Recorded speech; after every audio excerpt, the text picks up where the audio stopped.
practiced law for 14 years and I've seen how these games play themselves out in different judicial fora. I am absolutely clear about the fact that those who are actively in the race for power must be kept in power because perhaps we don't have any other option. But you should never, ever, ever put all your eggs in the political basket, and that means you must keep your plan B ready, which is the cultural basket.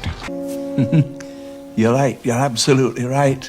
And if that cultural basket suddenly has self-doubt, oh, what is the meaning of Hinduism? Everybody born here is a Hindu. That was true at a time when there were no Abrahamic faith systems here. You are correct, sir. Yes! That was true at a point when you define Hinduism as something that is indigenous to this land, knowing fully well that these, let's say, these strains of thought, these faith systems have managed to assimilate themselves into the dharmic fold.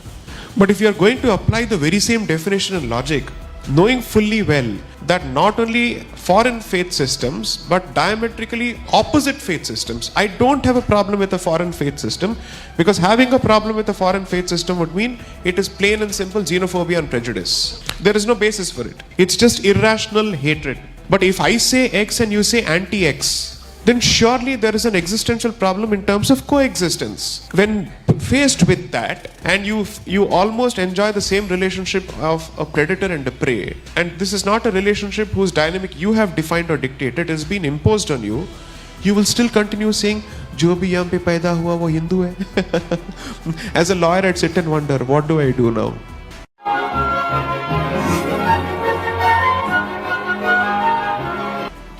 The basics of an argument have been diluted completely. You don't have any red line position where you say, I will not move an inch beyond this, or I will not concede this position. आपने non-negotiables को भी पूरी तरह से dilute कर दिया. Then what do?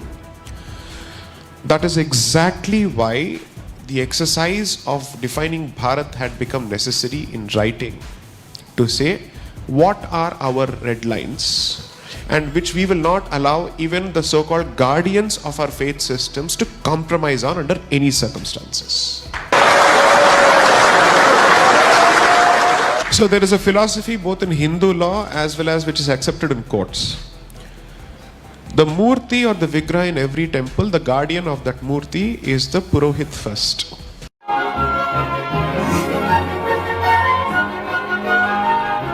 But if the Purohit starts compromising on the interests of the deity, then the Bhaktas will take over.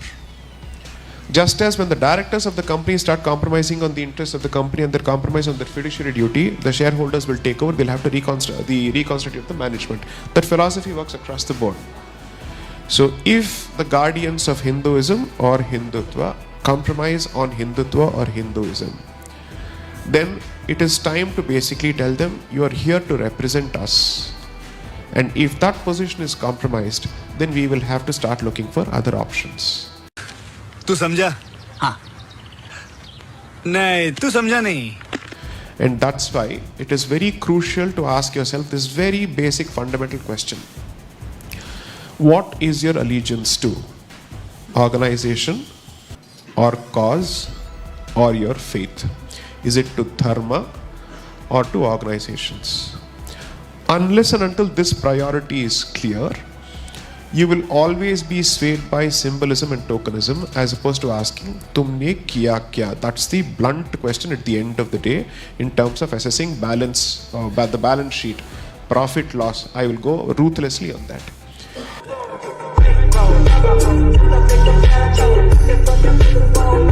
To initiate the conversation, it was necessary to ask, when did the silsila of compromise start? When did this kida of compromise set into the Hindu consciousness? At what point did it set in?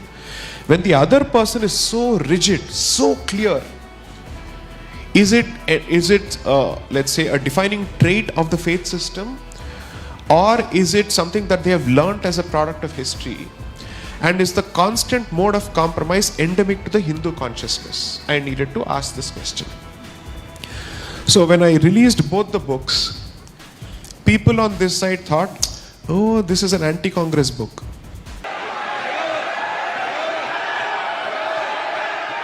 I said, no.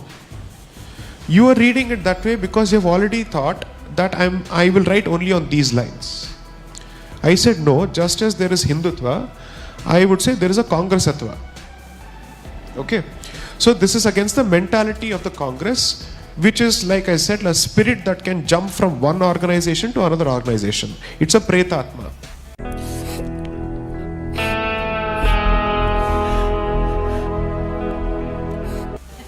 Okay.